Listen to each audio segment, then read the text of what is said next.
Hello Africa, welcome to another edition of AAU Talks on AAU TV. My name is Sedi Quashigah. You can follow us on our Facebook page and our YouTube channels at the Association of African Universities, and today we are discussing the internationalization of education, of higher education at the University of Khartoum, Sudan. At this point we'll take a short break. When we return, I'll introduce our guests and then we'll begin with the discussion. Please stay tuned. The University of Khartoum is the oldest university in Sudan. It has a lot of faculties, and this includes the science faculty. The science faculty has a lot of facilities, and among them is the Microbial Culture Collection Unit, MCCU. The MCCU has two sub-units, namely the Molecular Biology and the Microbiology units. The Microbiology unit consists of the culture room and the Microbiology lab. The Microbiology lab is well equipped with state-of-the-art facilities to conduct analysis on bacteria and other microbes. The bacteria are then sent to the culture room for incubation based on two temperatures, that is, the cold and the room temperature. There is also a freeze dryer that converts bacteria into powdery forms to be stored over time. The Molecular Biology unit is where DNAs are extracted using equipment such as microwaves. Other facilities of the unit include the sterilization room, where all equipment used in the unit are sterilized. It is also where the microbes used in the various experiments are killed. A cold room, where samples such as DNA and media are kept, as well as a meeting room where seminars and experiments are done.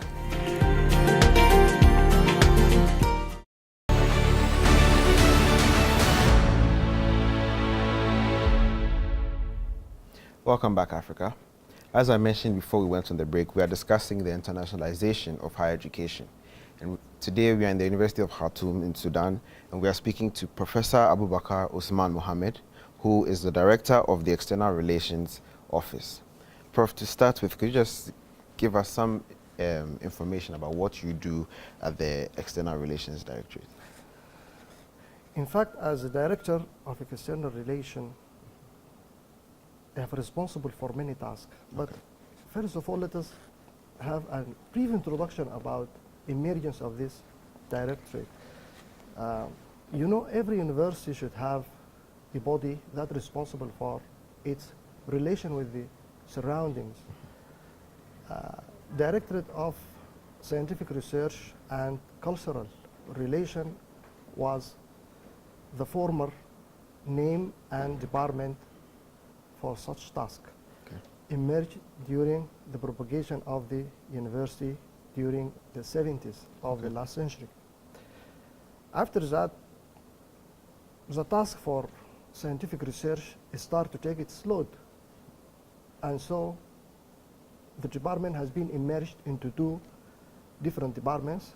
One of them is the scientific research department, and the other was the cultural relation department. Later on, specifically in 2016, Director of External Relations has been settled on the backbone of Directorate of Cultural Relation. The Department of External Relations mainly help the implementation of the University of Khartoum strategy for external relation concerning internationalization, which is recently adopted. Before was globalization, and before was mobilization, and different terms, all of them concerned with the external relation. In addition to that, the department also share some relation of university with the local components, with universities, with diplomatic found in Sudan, diplomatic bodies, consulates, and every activity conducted internally or externally has a relation we should participate in. And the main issue for the Directorate of External Relation is to grab the opportunities and to tackle tactics and strategy for different purposes, aiming to aid in the nominalization and ranking of University of Khartoum. This is the main task of the department. So does this involve the attraction of foreign students and staff, or is your job mainly to just focus on the management aspect of external relations, or are you involved in the transfer of students either to the University of Khartoum and from the University of Khartoum to external and other universities? Yeah, in that aspect, you know, we have an experience in this issue. Okay. And to attract a student worldwide, you need a unique programs, unique opportunities, and you need to offer some services to meet the requirement of those students overseas. And as I said, almost we have experience concerning students from outside the Africa continents before, from Europe, from Asia area, from Arabic region, and only lately we moved to Africa. Oh, okay. Yes, and we know that when we strengthen the relation with Africa, in fact, we strengthen the Africa continent. This is one of the tools that we use by providing such healthy environment for learning and made some sort of scholarships and provide some services of accommodation for medical insurance whatsoever, or even medical care. We can attract many brilliant students to study in Sudan. And I think we can add a lot in other areas during this meeting.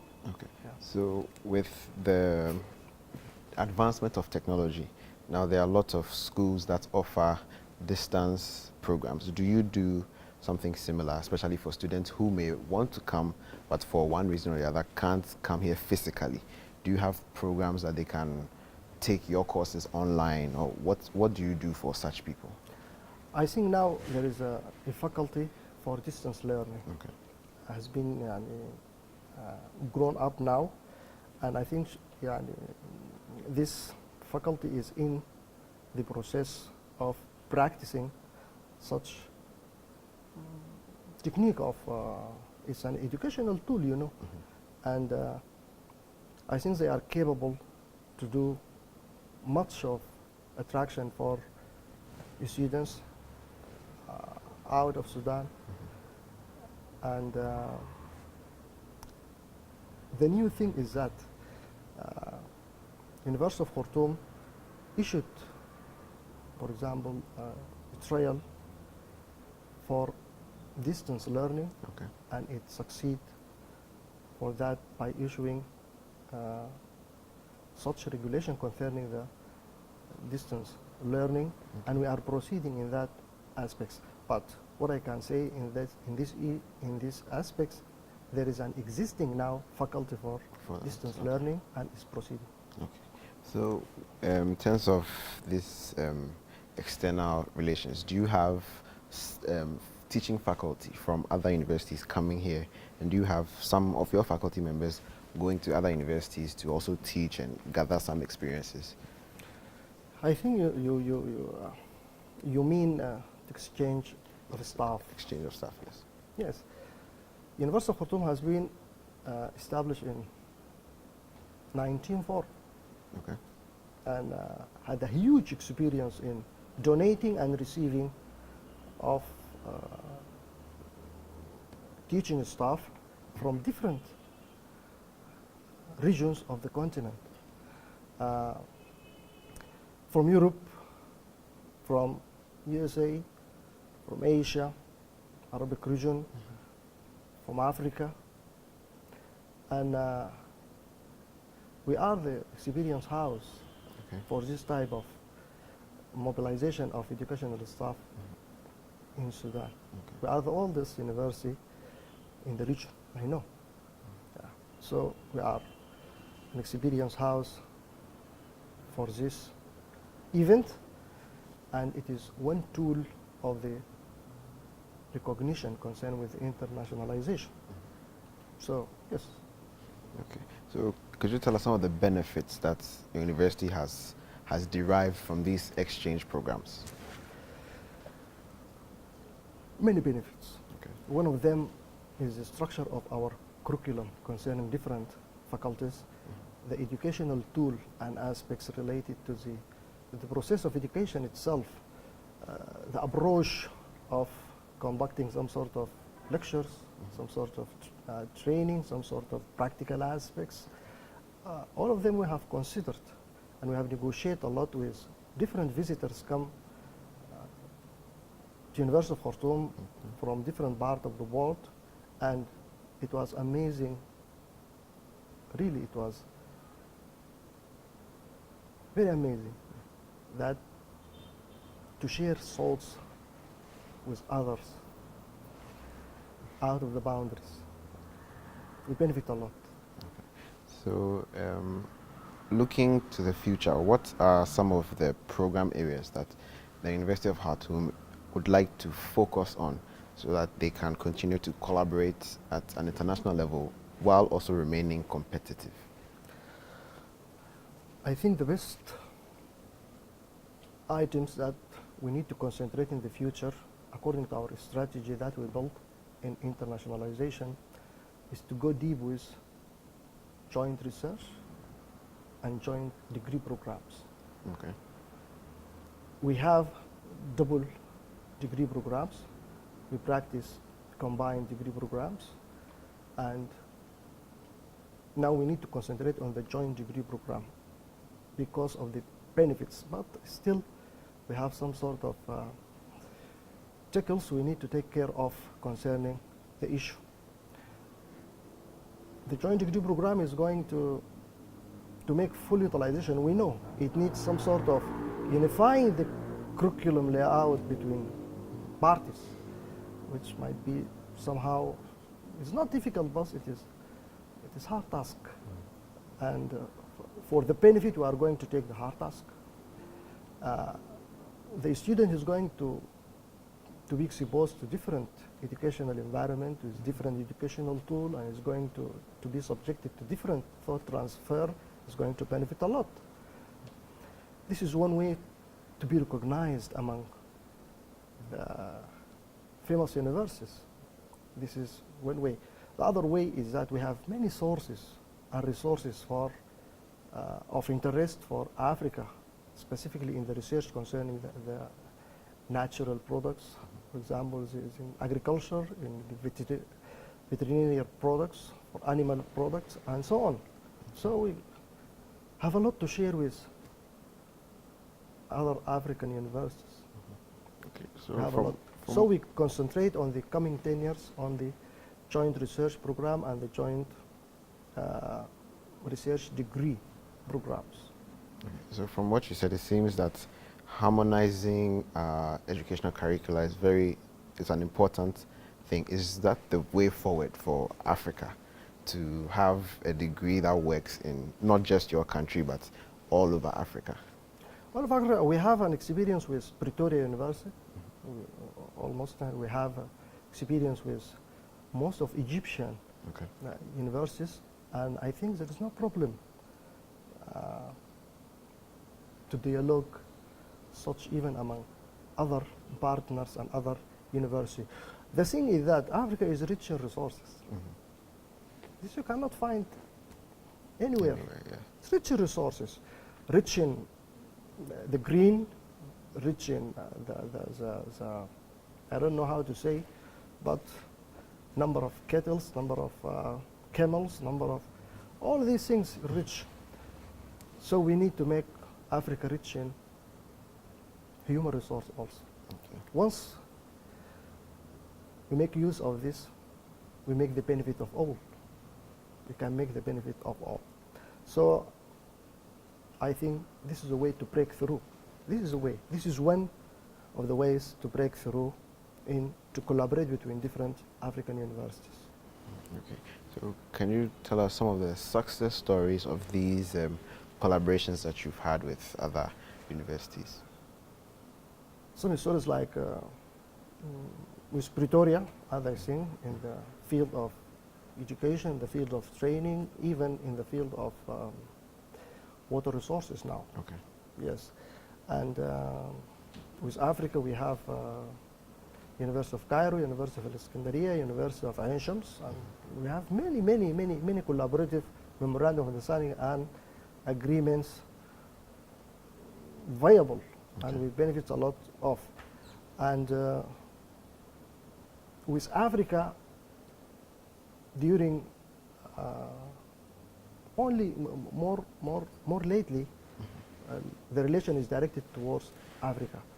I think this is a common issue among different African countries. They should unify their interest, and they should react and contribute deeply to strengthen their relation, academic, and I know the academic field always promote other fields. Okay. So, could you give us some idea of the plans that your Directorate of External Relations has, and in terms of looking at future collaborations, future partnerships, not just for the University of Khartoum, but possibly other universities in the Sudan, in Africa, and then globally as a whole? I tell you something. The science should be implemented. Okay. Nobody is going to take science for the sake of science itself. And so we need to make a map road for the interaction between science and industry. Yeah. Yes. Science and improvement of humanities. Science and knowledge of history. Okay. All things should be implemented. Otherwise, if we concentrate just for the sake of just for science, we cannot go further. Our needs is not like European country needs. It's not like America, for example. It's not like Asia. Yeah. We have a unique needs. So let us dig out our needs. Whenever we dig out our needs, we can catch the benefit. So let us make some sort of agreement between the research we need and the product we need. Only by making that dialogue, we can make benefit, and most of the strategy of University of Khartoum in the coming 10 years is built on this. Okay. Yes. Science for the sake of implementation. Okay. So do you have any final words that you'd like to share with the rest of the higher education fraternity? I think it makes me proud, as I told before, the interest of youth Africans. It seems there is a pledged up of a responsible generation. Yeah. And I think that so far we interact, so far we contribute, the far we become strength, become more strong to meet other demands. We need to decide our needs, and we need to combine with each other. Once we achieve this, many objectives can be attained behind the umbrella of the African universities. So this is a common issue we need to share in the field of education or higher education in Africa. And I think the curriculums need to be reorganized to meet the needs. Educational tools need to be harmonized to achieve the target. The benefit of the research need to be spread out so as to be implemented. And this is what I can share. This is a little of what I can share with a lot of thanks. All right. Okay, viewers, this has been AAU Talks on AAU TV. Today we came to you from the University of Khartoum, and we were speaking on the internationalization of higher education and looking at the case of Sudan. We had Professor Abu-Bakr Osman Mohamed, who is the director of the Directorate of External Relations at the University of Khartoum, and he shared some information with us on the plans that they have here at the University of Khartoum to internationalize their education and hopefully help in the development of Africa. I hope you enjoyed this discussion and we'll come your way again soon. Please stay tuned and enjoy the rest of our programming. Thank you.